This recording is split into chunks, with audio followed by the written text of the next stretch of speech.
Hi guys, welcome to the Liberty Bunker. It's looking increasingly probable that if the UK is to leave the Brexit transition period at the end of December this year, it will be under a WTO hard Brexit. We still have a lot of conflicting headlines at the moment. This one from the Mail Online. Boris Johnson will have to extend Brexit transition period beyond December because of coronavirus chaos. And we have the Express going the other way. Sorry, Brussels. Johnson rejects transition period delay due to coronavirus. Both of these headlines were run this morning, two different newspapers, both with conflicting headlines. One saying we're likely going to see an extension of the transition period, one saying we are not. However, the EU now know they have a lot of leverage. The coronavirus has provided that leverage, I'm sure, when it comes to pressure on the government. The Remainer MPs that are in Parliament at the moment will be able to exert considerable leverage onto Boris Johnson, calling for an extension. It's going to make negotiations, trade talks between the UK and the EU increasingly difficult. Now, this is coming at quite an interesting time. I don't know if you guys have been following this story. This is Yanis Varoufakis, former Minister of Finance from Greece in 2015, when Yanis Varoufakis, Greece, were having negotiations with the ECB, the EU, regarding liquidity, regarding bailouts, the crisis. I mean, Greece is in pretty much a perma crisis at the moment, but that was the 2015 crisis. Very much look into this DM25. It's a really interesting one. Literally in the last few days, I think on the 13th of March, Yanis Varoufakis and this website started releasing audio files about how the EU were manipulating. They were leaking. They were basically leaking details from the negotiations to the media, basically to discredit Greece, to give the EU maximum leverage. Understand, this is how the European Union operate. Now, I very much respect Yanis Varoufakis. He's very much left wing. I mean, he supports Jeremy Corbyn. He hangs around with people like Ash Sarkar, but Yanis Varoufakis himself is a very, very intelligent man. Probably more intelligent than the negotiators, the civil servants we have within the UK. He's extremely intelligent. He's probably IQ 120, 130, something like that. He's essentially a genius. He's a brilliant person to listen to, even though he's left-wing. You know, it's very good to listen to people like extremely intelligent, left-leaning people like him, you know, because I'm coming from a centre-right position.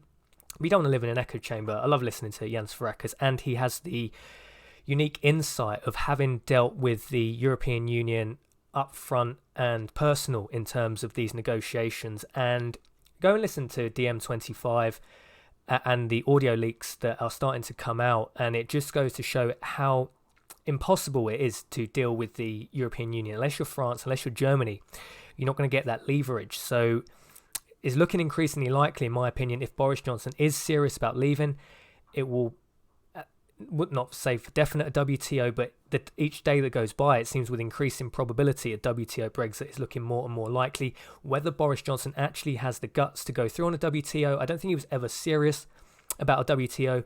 We could have essentially left on the 31st of October if he was. People talk about the Let Win Amendment and all these Remainers. You know, they could have pushed it through. It was unconstitutional, the blockages that the Remainer Parliament put in place. Boris Johnson let that slide because I don't think he was ever serious about WTOing. Will he be serious about WTO hard Brexit on the 31st of December? I mean, with the recession, the crisis that's happening with regards to COVID-19 at the moment, we may as well just face it because the economy is in such a downturn. A WTO hard Brexit will almost be unnoticeable. It doesn't matter. You know, the UK's facing a severe recession. The EU's facing a severe recession. The globe is. So this is a perfect opportunity to WTO. Whether the government are serious about that, I think if we are going to leave, it's each day that goes by, it's with increasing probability that it will have to be under a WTO hard Brexit. I mean, I really hope Boris Johnson does do it. Personally, I don't really trust Boris Johnson. I don't really think the Tories have much credibility at this point. We've already seen 3 delays on Brexit up until this point. I don't think the Tories are credible. People tell me, oh, well, Boris Johnson's different, rah, rah, rah. You know, he was do or die dead in the ditch and we didn't leave on the 31st of October. I wouldn't be surprised if we extend at this point beyond the 31st of December. They'll use coronavirus as an excuse. And I don't think the EU aren't going to be seriously negotiating with the UK at the moment. They'll have to surprise them, just face the consequences of a WTO hard Brexit. I think at this point WTO will make almost no difference. The recession's priced in at this point anyway, but I'd love to know your thoughts and opinions on this one. have a look at DM25, Yanis Varoufakis, the Euro leaks that are coming out at the moment, hashtag Euro leaks. Look into it. It's really interesting. It basically goes to show that you pretty much can't negotiate with the European Union, but I think that's something that most Eurosceptics knew anyway. I mean, Yanis Varoufakis himself is very critical of the EU. He thinks it can be reformed. I think Yanis Varoufakis is someone that's too intelligent for his own good. He thinks things like the EU can be reformed. I'm from the position the EU can't be reformed. There's just no way. It's too powerful. It's too Franco-German led, and there's not really much you can do about that, unfortunately. That's my thoughts and opinions of this video. I'd love to know your comments on this one. Will we leave December 2020 this year?